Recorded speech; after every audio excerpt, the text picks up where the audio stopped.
Good day, everyone. I am Rosel G. Tolentino, a secondary student in BS Tourism Management at Bulacan State University.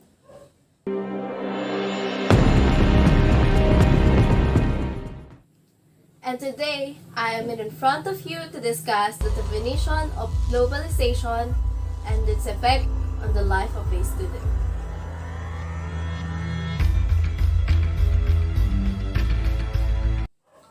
First, what is globalization?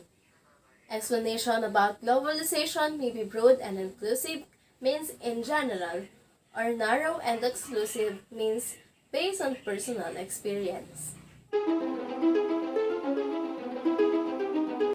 Now, I am giving you three definitions of globalization from Thomas Larson, Martin Core, and Manfred Steger.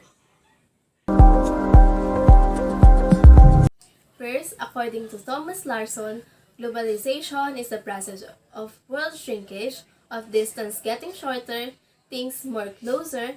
It pertains to the increasing ease with which somebody one side of the world can interact, the muted benefit with somebody on the other side of the world. Second, according to Martin Core, globalization is what we in the third world have for several centuries called colonization. In my opinion, it may refer to the introduction of culture of some colonizer that become big influencer in our life. And last, according to Manfred Steger, globalization refers to the expansion and intensification of social relations and consciousness across world time and world space. In my opinion, according to my own understanding about globalization, I can give you three words about globalization. First is connection, second, international, and third, the people. Or it means international connection of people from different countries around the world, or interconnectedness. And now, let us observe and tackle the effect of globalization to the life of a student. Over time, many changes have taken place in our country due to globalization. The simplest example of this is the spread of coronavirus disease in 2020 in different countries around the world, which is originated in the country of China.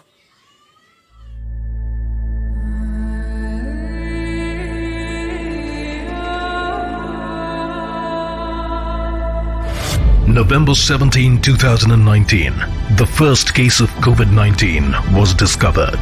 The biggest quarantine One in patient history. tested positive for coronavirus. COVID-19 can be characterized as a pandemic.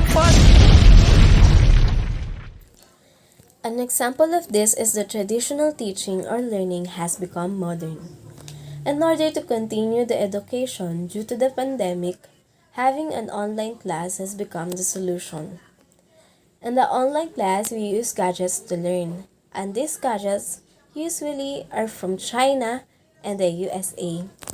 As a students, in our study, we also use applications such as MS Teams and MS Word, whose developer is from the USA, and it is now our advantage to have learning communication. When we need to find something, instead of using a book, we also can use Google. The availability of education is also a result of the effects of globalization because it was introduced to us by the Americans when they colonized the Philippines, which has been a huge influencer in our lives. This can be related to Martin Core's statement that globalization is a result of colonization.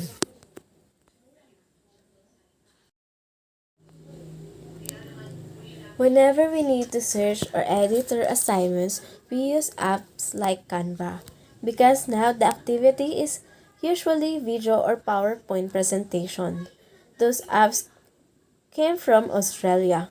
This makes it easier to edit presentation and videos, and we can even choose our design. When online became the way for us to study, it also included the needed to invest in a cell phone, internet, earphone, and cell phone stand for a better learning. And even the setup is online, we still needed a ball pen and paper. The school supplies we need have become easier to buy because there are online shops such as Shopee, Lazada, and many more. It is much easier to find the cell phone stand and earphones, which is hard to find in a nearby market.